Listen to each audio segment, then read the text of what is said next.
Salam untuk kita semuanya, berjumpa lagi dengan saya di channel Aritela Tutorial, tempat kita untuk berbagi informasi seputar informasi pendidikan dan informasi guru, serta informasi lain yang ada hubungannya dengan pendidikan dan guru.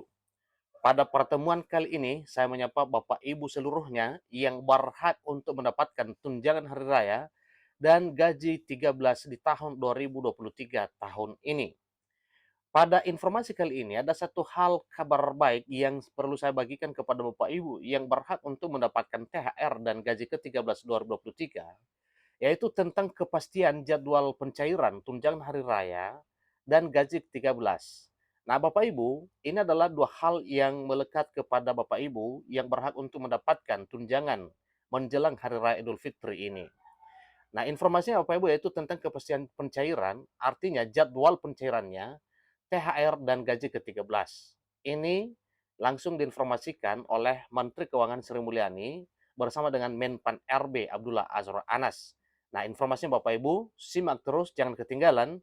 Dan bagi Bapak Ibu yang sedang menonton, demikian dengan Bapak Ibu yang mungkin baru menemukan video melalui channel ini, dukung dengan cara like dan subscribe, share, dan komen, serta nyalakan tombol notifikasinya supaya semua informasi yang disalurkan melalui channel ini selalu update di layar Bapak Ibu.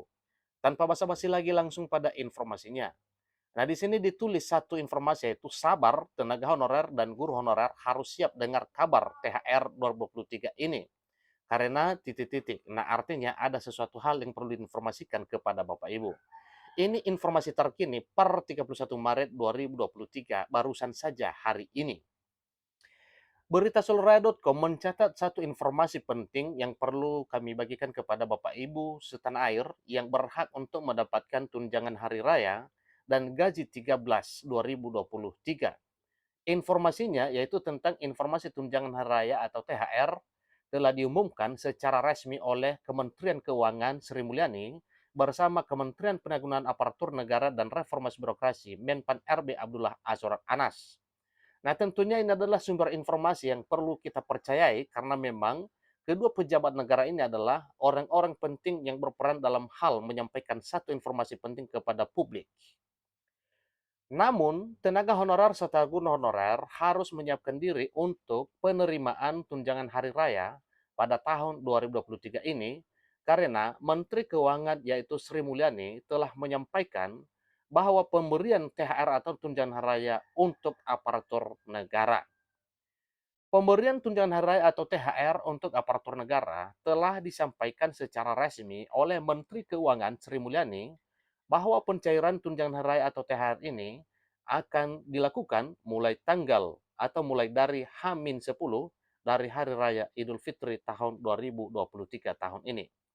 Nah, tentunya di sini Bapak Ibu bisa kita prediksi bahwa sesuai dengan apa yang telah dimuat pada informasi ini, yaitu pencairan THR akan dimulai atau akan dilakukan mulai dari H-10 dari Hari Raya Idul Fitri tahun 2023.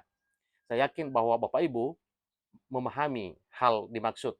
Apa arti daripada H-10 dari Hari Raya Idul Fitri ini di tahun 2023.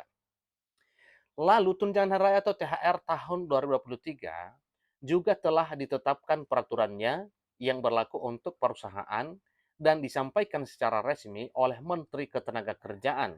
Kenapa? Karena hal ini yang berkaitan dengan perusahaan. Tentu yang berkenan untuk menyampaikan informasi tersebut adalah Menteri Ketenagakerjaan. Baik aparatur sipil negara atau ASN, yakni pegawai negeri sipil atau PNS, dan pegawai pemerintah dan perjanjian kerja atau P3K akan mendapatkan kucuran tunjangan hari raya atau THR dari pemerintah sebagaimana disampaikan oleh Menteri Keuangan Sri Mulyani.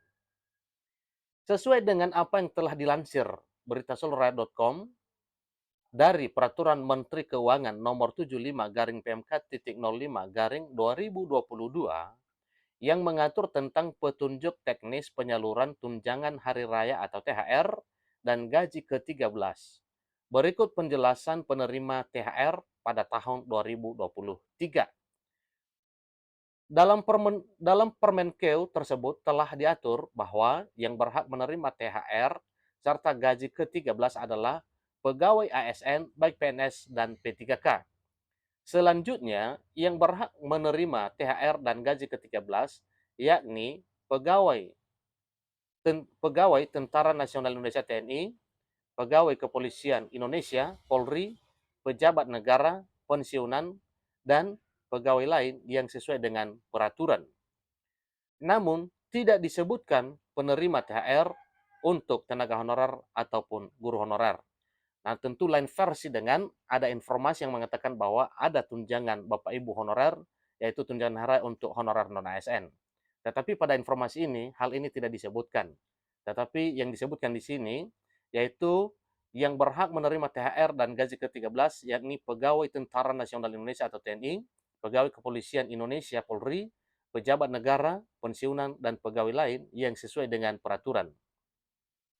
Kemudian, lalu untuk tenaga honorer dan guru honorer bisa jadi tetap mendapatkan THR, tetapi tergantung dengan kebijakan instansi masing-masing. Ingat Bapak Ibu ya, untuk tenaga honorer dan guru honorer bisa jadi tetap mendapatkan tunjangan hari raya, tetapi tergantung dengan kebijakan instansi masing-masing. Terkait dengan pemberian THR untuk pekerja atau buruh juga disampaikan oleh Menteri Ketenagakerjaan, mulai dari tanggal pencairan hingga besaran yang ditentukan. Nah, di sini Menteri Ketenagakerjaan menghimbau perusahaan untuk memberikan THR kepada pekerja atau buruh paling dengan waktu paling lambat sebelum cuti bersama dimulai. Nah, ini lain versi ya untuk ya Kementerian Ketenagakerjaan yang menyampaikan bahwa pemberian ini atau pemberian penyaluran THR ini paling lambat sebelum cuti bersama dimulai. Beberapa waktu lalu, Menteri Perhubungan bersama dengan menteri yang lain telah menetapkan secara resmi bahwa cuti bersama diperpanjang dan dimajukan. Nah, tentunya ini ada maksud dan tujuan positif Bapak Ibu ya. Kenapa harus diperpanjang dan dimajukan ini eh, cuti bersama? Peresmian cuti bersama dimulai pada tanggal 19 April hingga tanggal 25 April 2023 karena menimbang antusias banyaknya masyarakat yang akan melakukan mudik. Lalu untuk besaran yang ditentukan oleh Menteri Ketenagakerjaan tergantung dengan catatan masa bekerja. Tertanda mulai dari kurang 1 tahun, maka besaran THR diatur secara proporsional dengan gaji yang telah diterima. Sedangkan untuk pekerja yang telah bekerja lebih dari 1 tahun, maka besaran THR yang akan diterima adalah sebesar 1 bulan gaji. Ingat Bapak Ibu ya, ini sedikit ada perbedaan. Sedangkan untuk pekerja yang telah bekerja lebih dari 1 tahun, maka besaran THR yang akan diterima adalah sebesar 1 bulan gaji. Kemudian, tenaga honorer maupun guru honorer bisa saja mendapatkan THR yang telah ditentukan oleh kebijakan instansi masing-masing. Inilah informasinya Bapak Ibu terkait dengan jadwal pencairan THR di tahun 2023 ini. Semoga bermanfaat bagi kita semuanya. Terima kasih.